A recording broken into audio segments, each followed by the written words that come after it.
So since the brutal killing of George Floyd, which has sparked an outrage on social media, now my question is this new? Is racism new? Absolutely not. I think what's happening at the moment is it's being captured on mobile phones and it's been shared across social media. Now, new stats have been released recently, which lets us know that black people are actually 40 times more likely to be stopped by the police. That's gone up 14 times since 2017. So obviously there is a problem with even here in London, us seeing the biggest Black Lives Movement ever. And I think people, especially us as black people, we're tired, we're drained, and we've literally had enough. Black people have known for years and years that we are constantly racially profiled by the police. But as I said, thank God for social media, thank God for phones, because now there's no denying it. I'm really happy to see everyone turn out. It's humbling, especially during Corona. Everyone's putting a lot on the line to be here.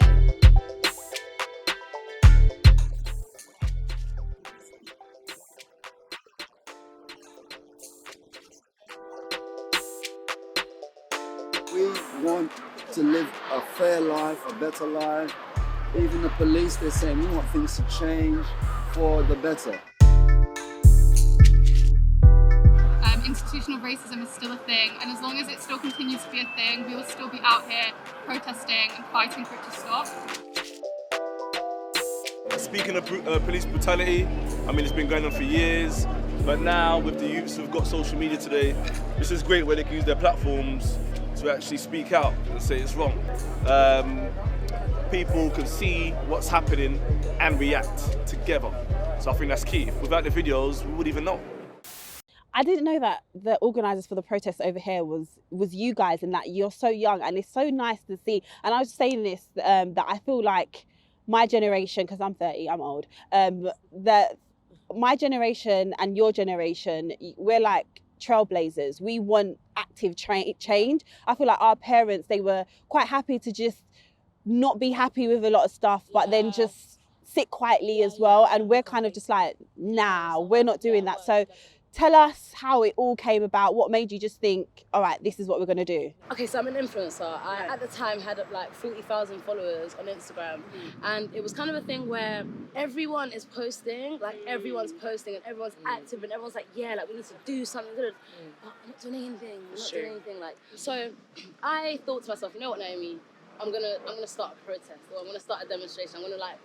I'm just gonna do it. I don't know how I'm gonna do it, but I'm just gonna do it. So what we basically did was I made a group chat, and that was the first group chat we ever made, and that currently has over 200 people in. Yeah. Basically all brought us together, and it was just crazy. Like, okay, we need a photographer, we need a videographer, we need water, we need this, and like everyone had something, or everyone knew someone that had something. So everything was like so organised from the beginning. And did all of this come from George Floyd's death, or was this something that you was before? This came from anger. You're going to be detained for a drug search, right? There's loads of intel to say there's drug dealing in this area, okay?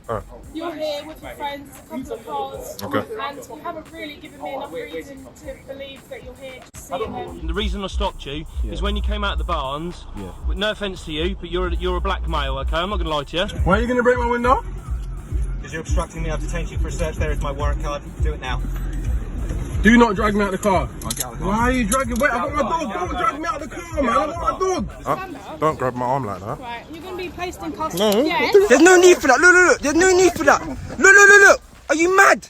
There's no need for that. There's no need for that at all. I got that all on camera. Every time, told you. They're searching my car for drugs. Even though I told them what I do. They checked me and they're not found anything. Not found anything. They're still checking. And this is what I'm saying. They're doing this to young boys everywhere. So why didn't you guys socially distance then? Why? You can't. We had a van. So what if you're infected? How would you know? Have you been tested? Trust me. I mean, you might be tested for steroids, but I don't know. Absolute jokers. Anyway, that's probably one of the first times I haven't lost it with him. You know, I've been stopped 4 times during lockdown, doing good deeds and doing my work. I'm a key worker. I run an organisation called Mentivity, and I'm trying to support my community. And when I got stopped, just waiting on a side road, waiting for the post office to open, you get that feeling, that inkling that the TSG passed me, And I knew that at that moment that something negative was going to happen. The approach was negative, get out of your vehicle, get out of your car. And I'm showing him my key worker badge from where I work and what I do as a professional. And it was a total lack of disregard for who I was. As soon as I left my vehicle, walked to the side of my vehicle, we're detaining you under Section 23 of the Drugs and Misuse Act, handcuffs on. Then I said to the female officer, why am I in handcuffs? She then stated to me, oh, I can handcuff anybody that I like. I do this to all criminals. So already she's labeling me as a criminal. And like I said, stated, disregarding me for who I am as a professional and what I do as a professional. What do you think it is that actually makes the police racially profile us? It is just racist outlooks, racial profiling. The police are institutionally racist. We know that. You know, the McPherson report alludes to that. But the fact is that no police officer has been brought to justice for any of the deaths, the police brutality with regards to the Black British community. And these police are coming from outside the community and coming into our communities and heavily policing us based on the stereotypes they believe and they see or they may have spoken to people about, not actually experienced.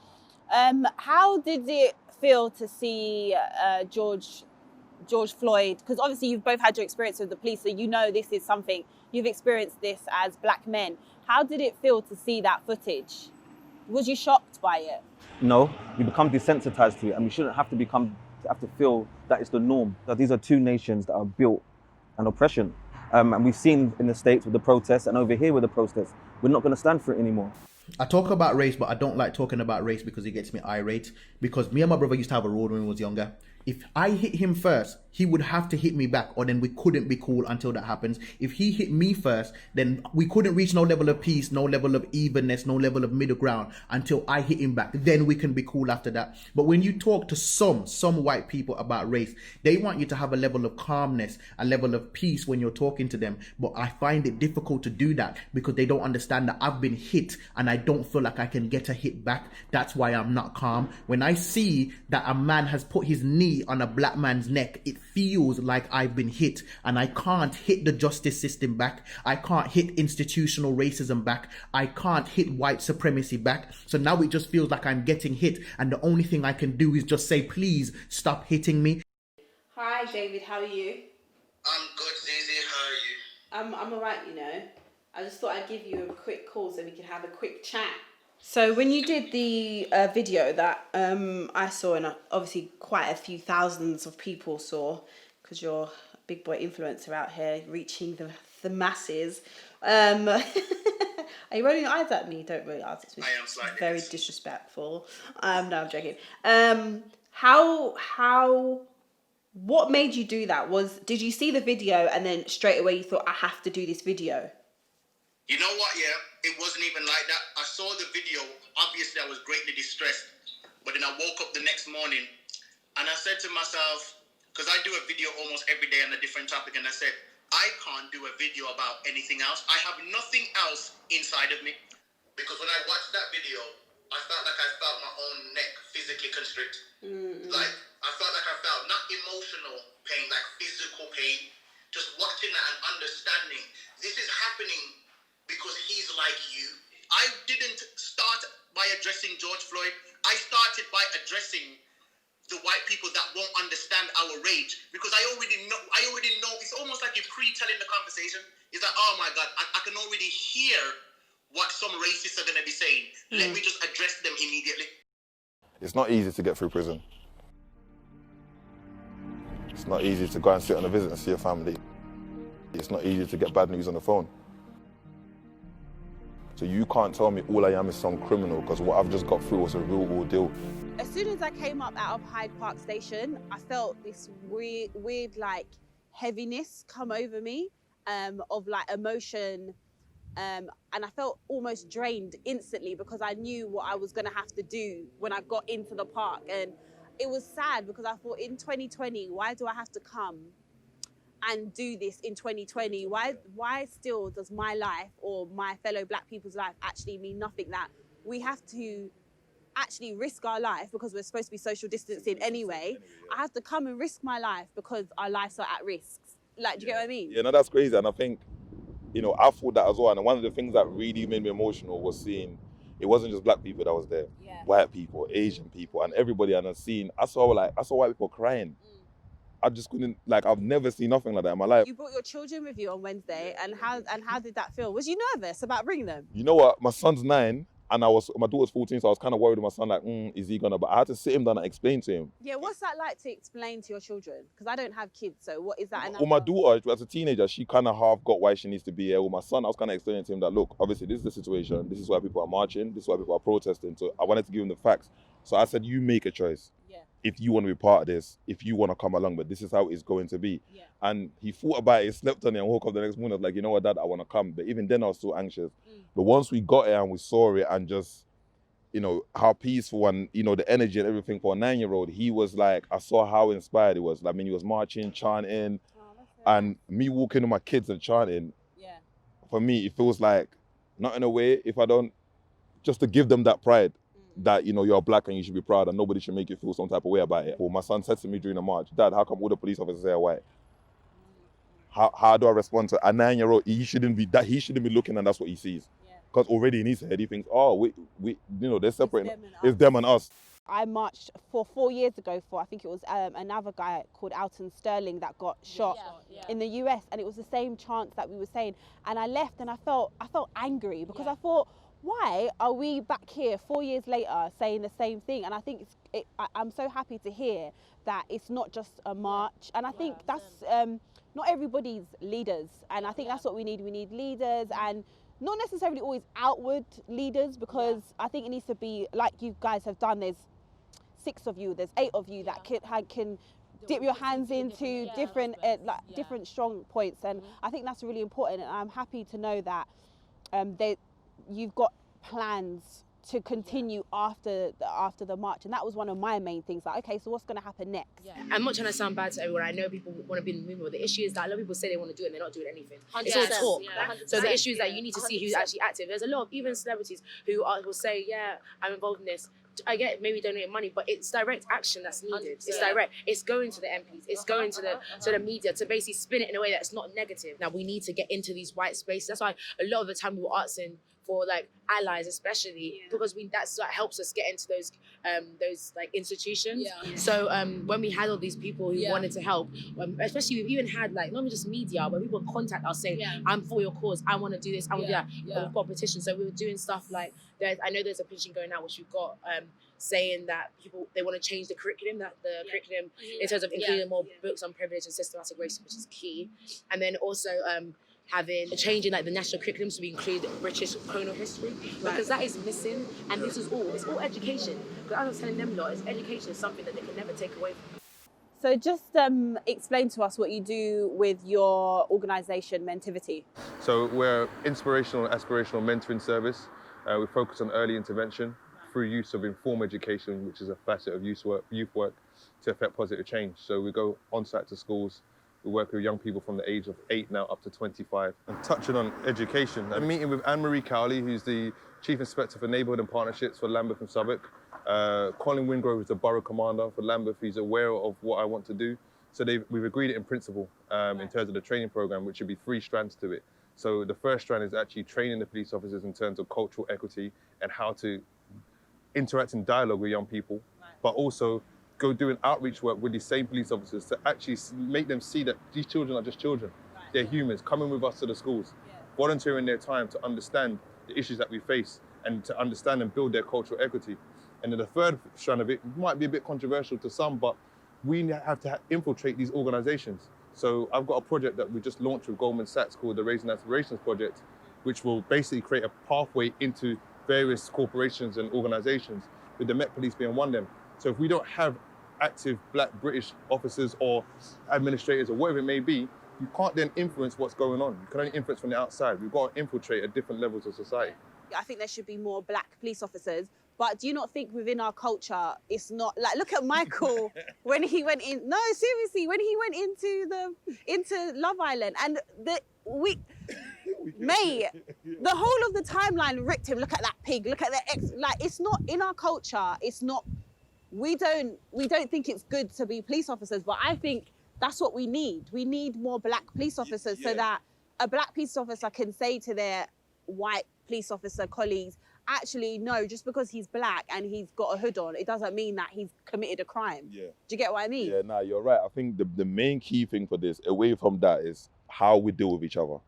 I agree. If I want one thing to improve out of this to start with, is how we deal with each other. We've got to set a better precedent. Because really, we are the minority in this country, but we're the majority when it comes to prison population. That don't actually make no sense. Yeah. That it doesn't.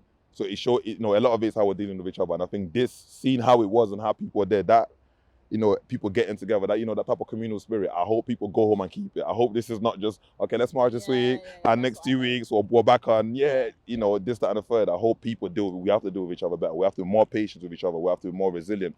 We have to be more encouraging and motivate each other. We need to understand we're in this together. That's just about, look at this march through, we're in this together. Yeah. How they killed it, it's like, everybody that watched the video of George Floyd getting killed, you felt that. You felt that, so you know we're in this together. That could have been your uncle, that could have been your brother, that could have, we all felt that. The closest experience I've had with the police is one time when me and my friends went to go to the cinema, and we went as a group to watch Iron Man 3, I believe it was. I'm a huge Marvel fan. Went to watch Iron Man 3, I'm excited, midnight viewing, all of them thing there. They tell us we can't come in because there's too many of us in one group. Then we physically watch while they're saying that to us.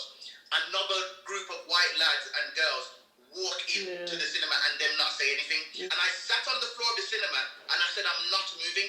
I am not leaving the cinema. I understand you're not letting me watch the film, but I'm not leaving. And they was like, we're going to call police. They called them. And then they called the police. The police came. I said, I'm not moving, man. I'm not moving. And they had to call my dad. It took my dad to make me to leave. So I remember that vividly. And I put on a suit the next day and went to the cinema by myself, just because I wanted to be assured that I would get in. How does it feel to be a black male currently in the UK, a part of the main organising team? Is it something that you are stopped by the police? How does that feel? Me personally, I can't say that I've been stopped by the police, but I've seen my friends and people who have been affected, and I would say that PTSD is a hell of a thing. Like when they see police, you can see their attitude change, you can see how they're affected by it, you can see like the hatred within them for, you know, being amongst these women. I've even said to them that I didn't really want any, you know, like limelight or anything like that, because I prefer the narrative of, you know, black women coming up, creating something, being strong, because in history men have been, you know, the forefront of so many things and haven't really paid attention to the women who are the foundation to support them and who groom them to be able to go out there and do what they do. With this, when I only started it, I contacted her straight away and I said, you know what, because I do events, I'm an event organizer, I said, I know that you don't understand how big this is going to be. She said, oh, yeah, it's like 300 people. 500 to 2,000 people. I said, yeah. Think about it. I said, you're not getting any less than 10,000. We cannot demonize our own. Amen. We are the pillars of the family. Yeah. Imagine this, a nation that is set up with individual families that are thriving, that are healthy, that communicate, that raise their children in love, have a better rate of becoming better human beings. No justice! No justice! No justice! Is that justice? No! What do we want? Justice! What do we want? No! What do we want? Justice! No!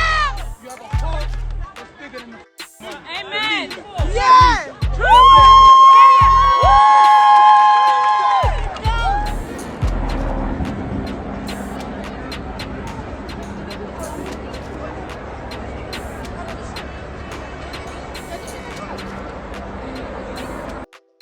Us as black people, we've been kind of carrying a weight on our shoulders for so long that being in the atmosphere just kind of made us overwhelmed. Definitely. I didn't know, you don't even know you're carrying the weight until you put it down for a second and you're like, wait, is this what kind of feeling like things are going to change it feels like? Plus it feels good to see white people ride out for you. How important do you think it is for people to make sure they're recording all their encounters with the police or with any sort of like racial injustice? Very important, because when I think about it, and I haven't not thought about it one day since this has happened with George Floyd. I keep thinking about the fact that that man could have died on that street and nobody would have known. Nobody would have known his name. And I feel like a human life is more important than that. than to just flicker away with no, you know what I mean, no sense of nothing. And that's why it's just so important, because look what has happened just because someone decided to record. And it takes away the ambiguity of people being able to say, oh, it's just coincidence, it's not racism. We get to cut that out. Like, no, look at it, you can see it for yourself. The way I see it, the way the media portrays a lot of things is obviously agenda over facts. All the time, like throughout history, it's always been agenda over facts. So now that we can have the visual representation of what is happening to us, then that is the most detrimental thing. If we can't record it, like even some of my friends say, if I don't snap my food, I never ate it. It's So it's pretty true. much the same thing. If Uh-huh. we don't record these things It and never show them happened. and a lot of people, they don't actually like to see, obviously, It's what happens to graphic. George. Yeah, it's very graphic. But It sometimes was we needed. have to show that to people to make them understand that this is what they're doing to us. And another point to make is that if realistically, if everyone had an encounter, a negative encounter with the police, and everyone had put it on film, this kind of change would have happened way long before. ago. The fact that there's no evidence, it's my word against a police officer. And again, with the institution we have, the police officer is the law. Everything they do is exactly. They can make you quiet. They can intimidate you, make you not want to press charges, make you not want to do anything. Again, not all police, but it's the fact that they have the power just because they have that badge. So the police have a camera on their uniforms, and they're recording from the moment they're talking to you. So you should be allowed to do the exact same thing for the exact same reason why they're doing it. Well, we're in the age of social media and we can create our own news. There's no harm in doing that. You may as well just do it because whether it's a negative or a positive encounter, it's about us now sharing that, because these police are not held accountable by their own. I've got this phrase that I call KIA, not the car, but KIA, keep it awkward. Let's keep the conversations awkward. Let's keep them uncomfortable, because we cannot allow people to be marginalized and murdered just because you can't be bothered to have an uncomfortable conversation and you don't want to be corrected on your white privilege. No, speak out. Let your opinion be known. Try to understand. And yes, you will get some hit back sometimes. But if we don't conversate, then we can't reach resolutions. So the conversation just needs to continue and to keep happening. Marching is no longer. There was a time when I didn't get protesting because I was thinking only a couple people can see it. But we have seen protests from all over the world, everywhere. Everywhere. In all 50 states in America, there have been protests, and all over the world in many different countries. So I, as a Brummy, wanted to do my part and make sure that my city is seen and counted amongst all the cities in the world protesting, to make it very, very clear that racism against black people is not an isolated issue. It's not happening in a corner in the world. This is something that is felt in every socio-economic class.